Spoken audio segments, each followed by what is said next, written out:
What's up, guys? Welcome back to Newswave. Hopefully you had a good weekend. I had a pretty good weekend overall. I finally got out to see the Star Wars Last Jedi on Sunday, and I liked it for the most part. I know there were people on either side, but I enjoyed it as going to the movies, seeing what I thought was a good movie that maybe didn't fit in with what the Star Wars universe was trying to accomplish in these next three movies that we're kind of in the middle of now. But overall, I had fun. But we had some stuff to talk about today, including that Bandai event that went off apparently, but we had no information. So let's talk about that and then a few other things, guys. Let's get started. So we heard leading up to December 15th, there was going to be a Bandai event of some kind where the press was going to show up, and apparently there was supposed to be a heavy presence from Nintendo. Of course, we saw this on Twitter, and then it made the rounds, and overall, that event did happen. But we didn't hear much come out of it. Now, Liam Robertson actually did some investigative work here to try to figure out what was going on here. Talked to some people, found out that the event was indeed real, and that it was happening under an NDA. So a non-disclosure agreement had taken place there with the press that had actually arrived, really participated in the event, I should say, and then left. So they can't say anything that they actually saw there, report on it, until a certain embargo date is lifted. So that we'll get to a certain time where I assume Bandai Namco or whoever will make the announcement, or whoever else developers working on it, and then they'll be able to report on it. But them going there more than likely is saying there is some stuff in the works. It's not ready to be shown yet at their time, but they want to make sure the press has at least some knowledge of what's going to be announced here. Now, Liam did say that there was no Dark Souls, which is a shame because I know a lot of people were hoping for some kind of Dark Souls remaster, remake, maybe even something pushed to the Switch. And he also said there was no Xenosaga compilation or HD collection that we were also hoping for. Again, things that were rumored. People hear Bandai or whoever, and they go, oh, Dark Souls, maybe that'll finally be remade again, because the old one's aged quite a bit at this point. Here we are now with this event that took place. We understand that some stuff was shown, but nothing's been announced. We get this Tales live stream, and a lot of us assume, because Liam said that something smallish that's pretty cool is going to be announced soon, we assume that there would be some kind of Tales game announced. That shows up.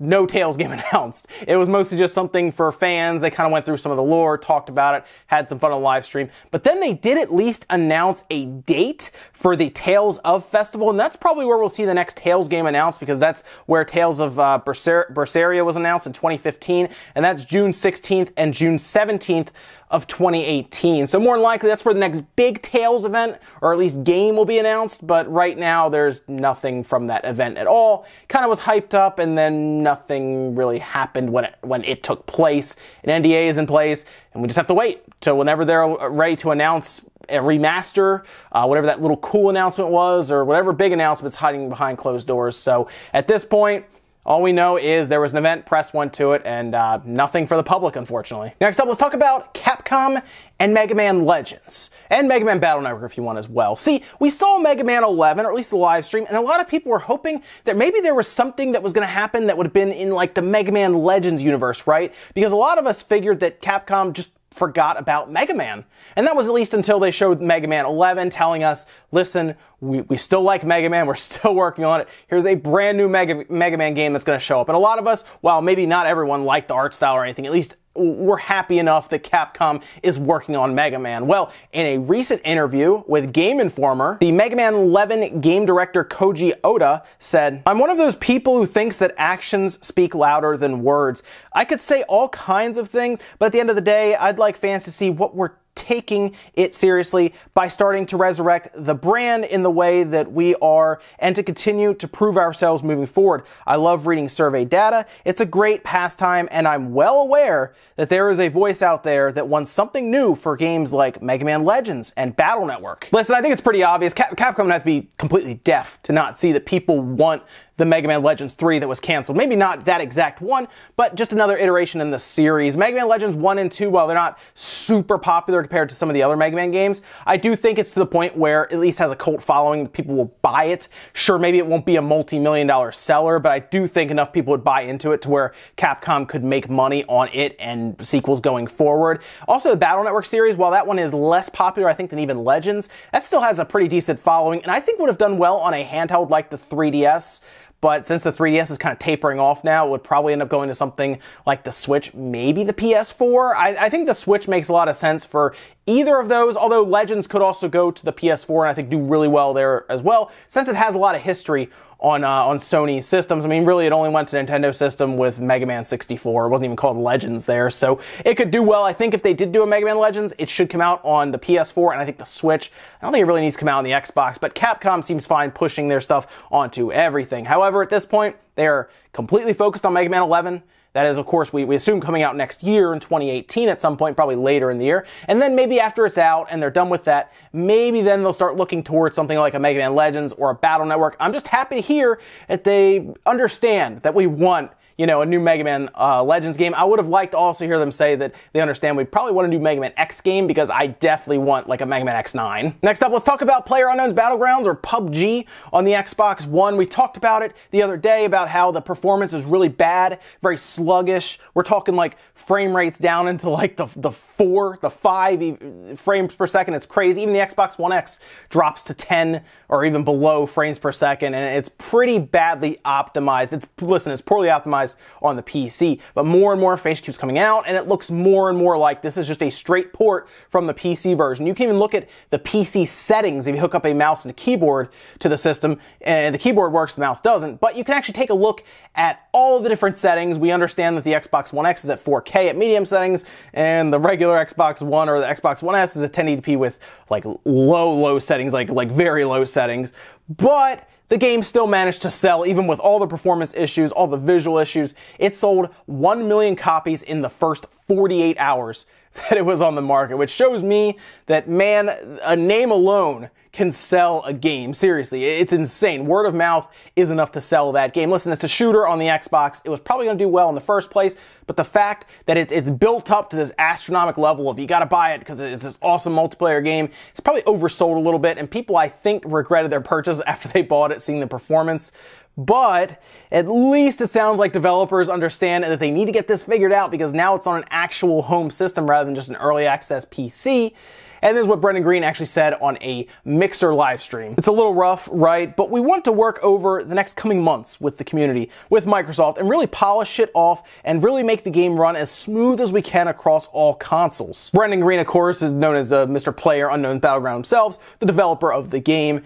And this is it's such a weird situation, because this game still only technically has one map. They're testing the desert level, sure, but it's sold so many copies, right? 15, 20, 25 million, somewhere in there. It sold a lot of copies. That's all you need to know. And $30 a piece. They have quite a bit of money that they should be putting into development time. Now, the crazy thing about this whole Xbox situation is they even pulled in, from many reports, they pulled in the people from Gears of War to help get this thing done and out the door in time, I assume, for the holidays, and it still runs that badly. It's amazing, actually. Now, I do think they'll get it worked out. I think they'll at least get it to a point where it's manageable on the Xbox One X, and at least kind of playable on the regular Xbox One. To be honest, with some of the requirements on PC, I was shocked that it even ran on the base Xbox One. I mean, sure, it barely runs, but at least it runs. And they need to do some work. This thing has pulled in so much money at this point from people who probably thought it was a finished game, by the way, not realizing it was an early access, buying it on the Xbox, and then getting what they did. So, at this point, put the money in, get the work done, make that thing completely playable, and release the game already. It's not even out yet. It's crazy. So, it sells so much. This game may never even come out of early access, because do they really need to? No one's stopping them. No one's not buying the game.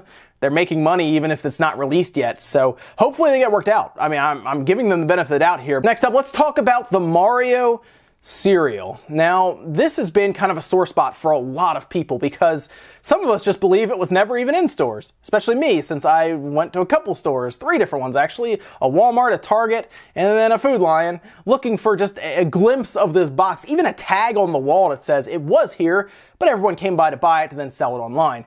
Have not seen a whisper of this cereal anywhere. Apparently, Target did have it, and now they may not be carrying it at all, because somebody asked them on Twitter. You can do the Ask Target Twitter handle and say, hey, what's wrong with this food that I bought, or this item, or when is this being in stock? They asked them about the Mario cereal, saying, I've never seen this in stock. When is it going to be there? Ask Target replied back saying, the Super Mario cereal is no longer available at Target. I apologize for any disappointment. Now, the wording here is very open-ended, because I like to assume that they still have it, they're still stocking it, and that just means, oh, we're just out of it right now. Not, we've discontinued it and we're never carrying it anymore, because again, I don't think I've ever seen it in stock anywhere. And I need to ask you guys, have any of you actually seen this cereal in stock? Because I haven't, and I'm starting to wonder if it ever actually came out on the 11th, or that was just a placeholder date they put out, and that's maybe when they were shipping it out.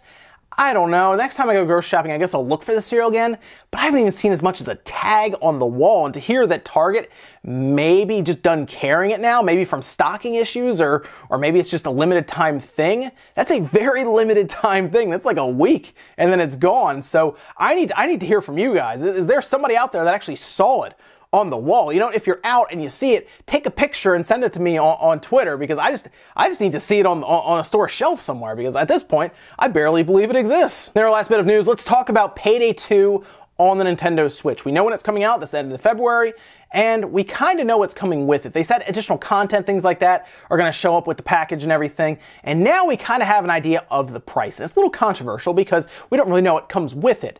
And we've also known that Switch games tend to be more expensive than they should be. Payday 2 has been listed on the GameStop site for $50, $49.99. Is that too expensive? Well, yes and no. So Payday 2, the Crime Wave edition, is about $20 on the PlayStation 4. It's usually marked down even to like 12 bucks, or I think it's actually on sale right now.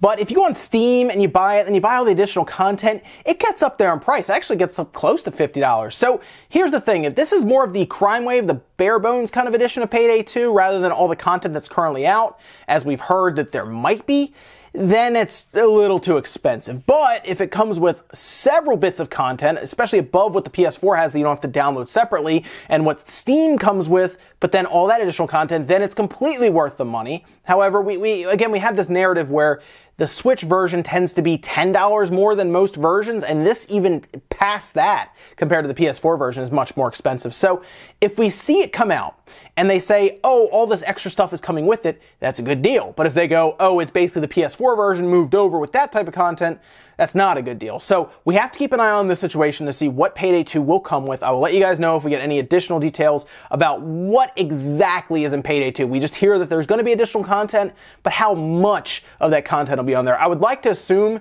because the game's a little older, that they're just going to jam as much stuff as they can into this game for Switch owners, because the game is pretty good. It's a lot of fun, especially if you do a lot of co-op stuff. And it sounds like you'll have that local co-op through Wi-Fi, which is really cool, like that ad hoc play. And that would be awesome for Payday 2 to kind of LAN up with just separate Switch units in handheld mode. So I'm really crossing my fingers hoping it just has a ton of stuff. We buy it, you pop the cart in, probably an initial download, let's be honest, they're not going to get everything on that cart, and then you're off for that 50 bucks. That would be the best case scenario. We'll just have to wait and see. Ladies and gentlemen, that's going to do it for Newswave today. Make sure that like button, guys. If you enjoyed the video, hit dislike. Otherwise, leave a comment down below about all the stuff we talked about today. I need to know about this Mario cereal, guys. If you see it, let me know down below, and definitely take a picture and send it to me on Twitter at SpawnWaveMedia. Definitely, I need to see if it actually exists on shelves. People tell me it does. I have a hard time believing. Also, let me know what you think came out of that Bandai, or that Namco Bandai event. I need to know what you guys think was shown there. What is under NDA right now that is so special that they don't want it to go out to the public? And what do you think that small surprises that Liam was talking about that will probably get revealed maybe this week? Let me know, guys, down below. Thank you for watching, and I'll see you next time.